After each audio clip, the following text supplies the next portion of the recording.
आज मैं आपके लिए एक ऐसी इस्लामी कहानी लाया हूँ जो दिल को बदल देती है, जो इंसान को इसके अंदर झांकने पर मजबूर कर देती है। लालच का अंजाम क्या होता है और सच्चाई कितनी बड़ी नेमत है। ये कहानी आपको आखिर तक बांध कर रखेगी। इसलिए पूरी कहानी गौर से सुने। आखिर में आपसे एक ज़रूरी बात भी करनी है।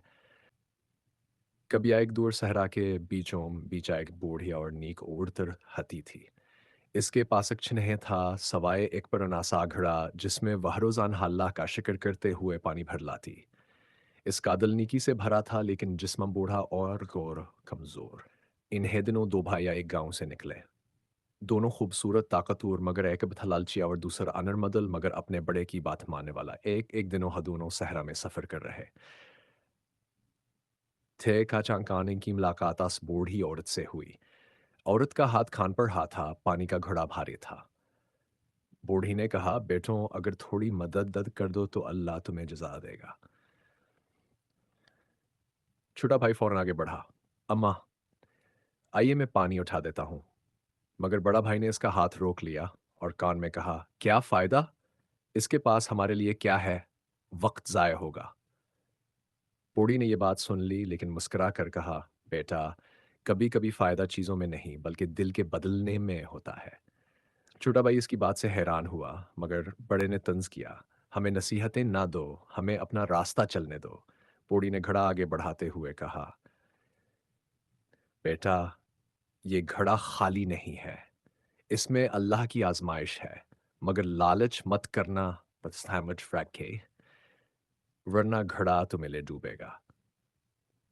बड़े भाई की आंखें चमक उठी। आजमाइश मतलब कोई खजाना होगा। लालच का आगाज दो भाइयों ने औरत की मदद तो कर दी मगर बड़े भाई के दिल में तजस्सुस बढ़ गया। जैसे ही बूढ़ी औरत अपने खेमे में गई, बड़ा भाई पीछे से घड़े को पकड़कर बोला, मैं देखता हूं इसमें क्या है। छोटा भाई घबरा गया। भाई, इसने मना किया था, ये गुनाह होगा। मगर बड़ा भाई हंसा, गुनाह? अगर इसमें दौलत हुई तो हम अमीर हो जाएंगे। जूं ही उसने घड़ा खोला, अंदर से नूर की एक शूख लहर निकली और घड़ा खाली दिखाई दिया।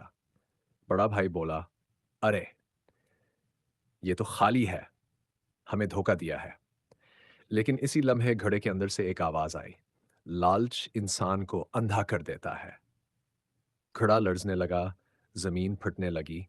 रेत के अंदर से एक गहरा गड्ढा बन गया। बूढ़ी औरत बाहर आई और कहा, मैंने तुम्हें रोका था, ये घड़ा दौलत नहीं, सब्र की आजमाइश था। बड़ा भाई पीछे हटना चाहता था मगर रेत इसके पैरों को खींचने लगी। छोटा भाई खौफजदा होकर बोला, अम्मा, इसे बचा लो। औरत ने कहा, मैं तो एक नेक बंदी हूं, बचाने वाला सिर्फ अल्लाह है। मगर लालच का अंजाम दुनिया में भी होता है और आखिरत में भी। छोटा भाई रोता हुआ दुआ करने लगा, दिल से तौबा की और अल्लाह से रहम की फरियाद की। चंद लम्हों बाद जमीन रग गई। बड़ा भाई गड़े के किनारे पर अटका हुआ था। छोटे ने हाथ बढ़ाया और इसे खींचकर बाहर निकाला। बड़ा भाई हाँफते हुए जमीन पर गिर गया। आंखों से आंसू बह रहे थे। उसने कहा, अम्मा, मुझे माफ कर दो, मैंने लालच में आकर गुनाह किया। बूढ़ी औरत ने कहा, बेटा, अल्लाह की रहमत बहुत बड़ी है। इंसान तभी गिरता है ताकि उठकर बेहतर बन सके। इस दिन के बाद बड़ा भाई बदल गया। वो हर मुसाफिर की मदद करता, दूसरों को भी लालच से बचने की नसीहत करता। छोटा भाई कहता था, जिस दिन इंसान समझ जाए कि रिज़्क देने वाला अल्लाह है, इस दिन इसके दिल से लालच ख़त्म हो जाता है। बूढ़ी औरत ने जाते हुए कहा, बेटो, याद रखो, लालच इंसान को अंधा कर देता है, लेकिन ईमान इसकी आंखें खोल देता है। वीडियो के आखिर में ये कहीं, दोस्तों, अगर आपको ये कहानी पसंद आई हो तो लाइक ज़रूर करें, शेयर करें ताकि दूसरों तक भी ये नसीहत पहुंचे और सब्सक्राइब करना ना भूलें। अल्लाह हम सबको लालच से बचाए। आमीन।